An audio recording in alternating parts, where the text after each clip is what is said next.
Hello my beautiful hammerhead and welcome back to another video.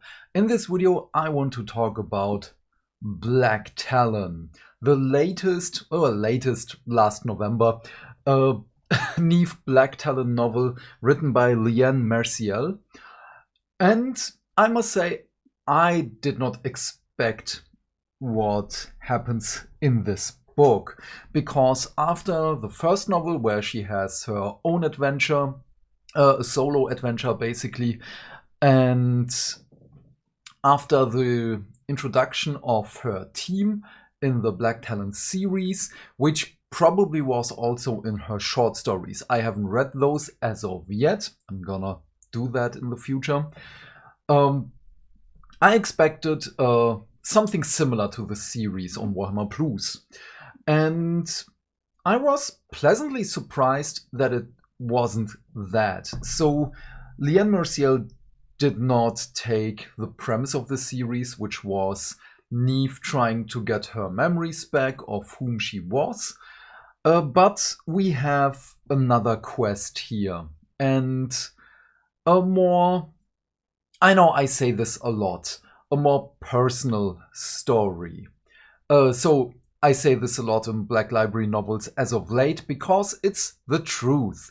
We get to know her band of, not really misfits, but her band of heroes a little bit better. So the overall premise of the story is there are 5 targets they have to assassinate, because the Blacktalons are assassins. They are Sigmars' best assassins. Former Hendrik, no, not former Hendrik. Hendrik was the former leader until Neve took over. And yeah, well, the first mark is, well, it's literally a couple of pages basically, which I really like. Oh, wait, I forgot something. The prologue. The prologue is long.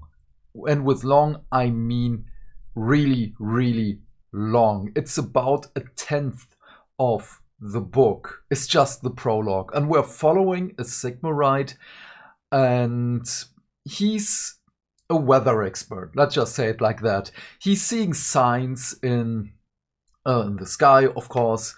And at one point, he's just like, hey, I've seen signs that are somehow terrifying, that are somehow saying something to me that we're in trouble. And everyone around him is, you're over exaggerating here. And poof, Arkanites! Tzeentch is here, and I love this so much. Because as of yet, Neve's, so as of yet I say, in the first novel it was Nurgle. In the second novel, in the series, it was Nurgle, and here it starts with Tzeentch, which I really, really enjoyed. So, there is some Tzeentchy things also happening here. They're taking over the skin of our Sigmarite, and there the prologue ends. It is a great introduction into the story, what's basically at stake. And after that, we of course have our team. They're, as I've said, dispatching the first mark, are then dispatching the second mark, and all the marks are not only Tzeentch followers. The second one is, oh, was it a second one? Yes, because they're following some leads. They're starting in Gur, then venturing to Gairan. So we're going through 4 realms in all. And there they are in the Tower of Mirrors. And the Tower of Mirrors is from the Tzeentch sorcerer. And she made all these mirrors of showing some kind of truth, showing some kind of lie. And everyone is just like, oh, what am I seeing here? Because Neve is seeing how Hendrik backstabs her, so she dies, and poof, goes up back to Azir. Hendrik sees a little bit of his past. Rostos, of course. Shikana sees a little bit of her past. And, of course, our beautiful and amazingly Idoneth Deepkin, Soul Scryer. She, of course, also sees her past. And some of them recognize these things, which is amazing, because it still shows how they are keeping their human side. And by some things there are, wait, did that really happen like this? And they are talking about it a little bit. With the one backstabbing scene, Hendrik is of course like, oh, don't worry about that. We're in the realm of Zinch here, basically. Don't trust these pictures. But we get to know the characters a little bit more of their background, because as of yet, for me, there wasn't that much, because we know Rostos is a big teddy bear, the archetype of he's a brute, but he's lovely. We have Hendrik, the wise wolf. We have Shikana, is astute the right word? Aloof, the aloof sniper. We have Neve, and we have Lorai, Child of the Abyss, who's, as an Idoneth, she's emotionally dead because she has to. Not only because she grew up in the surrounding of, well, pressure, and also that every elf soul is, of course, under threat of Slaanesh, so she is not allowed to show emotion. But with these pictures, there are a lot. And let's just say we see Rostos' family, his wife, his children. We see Lorai's daughter, I believe it was. We see Hendrik's past, which I won't go too much into it. And we see a little bit of a shared memory of Shikana and Neve, which I do love, because there are some hints in the Warhammer Plus series about that, and I love that this is continued in the book. So I'm not gonna tell you about that. This is something you have really to read for yourself. So, and there are many discussions here. So let's just dispatch the second mark. The second mark, the Zinch sorcerer, is like, oh, when you kill me, chaos will become stronger. Rostos is like, isn't that what you want? And bam, just smacks her, and that's it. After that, they, of course, find some hints for the next mark, which is a Slaaneshi glutton, which is also very funny. So all the enemies are really fun. They are different. They are not the usual chaosy enemies we expect. And the glutton, for me, was really fun, because after the Tower of Mirrors, Rostos and his failure in the past was just so much for him that he tries to redeem himself, basically. Even though everyone of his team knows that he's one of the bravest, and he will do anything to help his team, help his friends, but he's just so emotionally stricken that he's not able to help himself, but to sacrifice things of himself. Let's just say it like that. We learn a little bit more about the reforging process, that the reforging is not only bring the Stormcast back, they lose something of themselves, but they're getting whole again in the body. No, we learn that, as an example, when they will be cut, they have scars, or they will lose something of themselves, like, I don't know, a big chunk of their side because it was bitten out by a Skaven, let's just say it like that, because of the amazing trailer we had. And if they don't die because of that, and the wound heals, but it's leaving a scar, a gap, or anything like that, and the psyche of the Stormcast keeps that as personality thing. It will be translated even after the reforging, so the gap and the scar will remain, which is fascinating. But then we have, of course, all the little things that lead them to their last mark, and they see that the Tzeentch sorcerer was telling the truth. She was telling the team, don't do this, you will damn yourselves. And they do. So,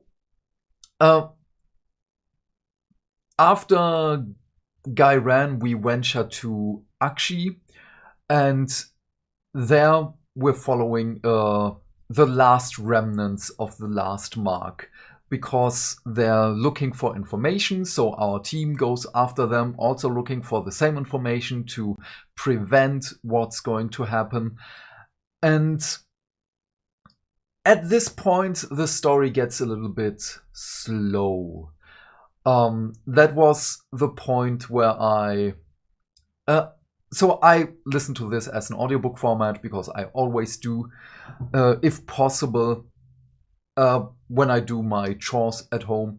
And I was in the thought process of, oh, damn, I missed that part and had to go back. That happened a couple of times, sadly, because not much happened. The discussions before that were great. It was again about memory. It was again about how they feel about each other, how the inner workings of the team are, well, working. We also get a little bit of the deal Sigmar made with the Idoneth Deepkin, so that Lorai will accompany the Blacktalons, which is also great. It's not a real big secret, so it's also not a spoiler. Why is an Idoneth with the Stormcasts?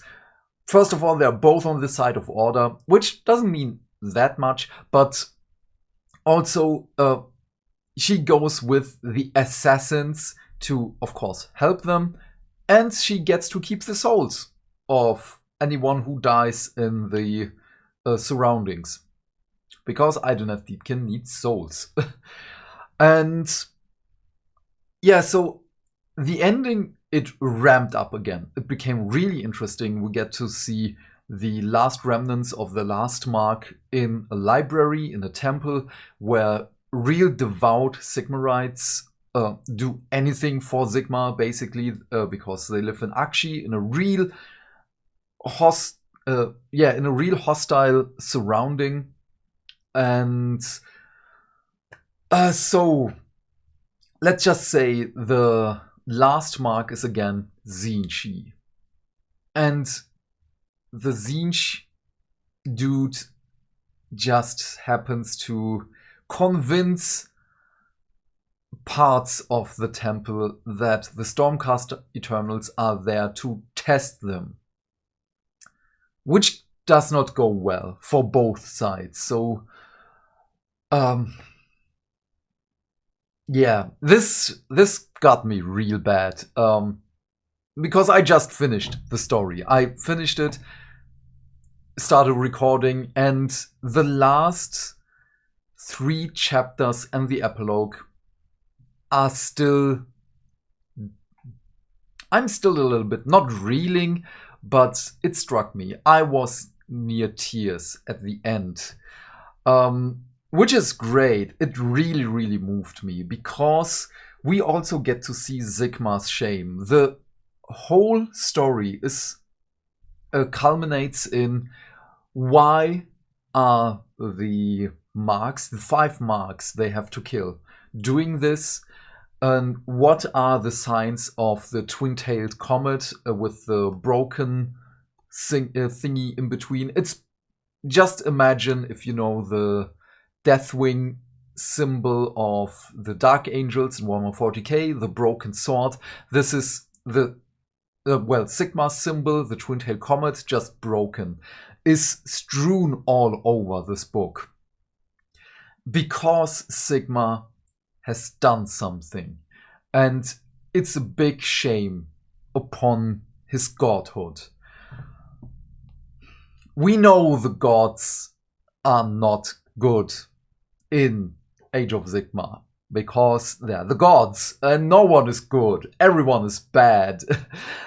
But this, still, because the Blacktalons are also real devout in their own sense for Sigmar, because Neve is always like, Sigmar, give me strength, and he answers her so she can do a last push to kill the Mark. And at the end, when they reach Ulgu, at first I was like, haha, Ulgu again, we're here! Everything leads to Ulgu. I was really... I felt the emptiness Neve had, because she's going to... she was separated by her team, so she was alone. And she found the truth of what Sigmar did, which is something I'm not gonna spoil you in this video. This is a topic that is worth its own video with a big spoiler warning. And because in the beginning, in the middle, and almost throughout until the end, everyone is like, you cannot compare mortals to gods. You cannot compare Stormcast Eternals to Sigmar, because mortals and Stormcasts are fallible, the gods are not.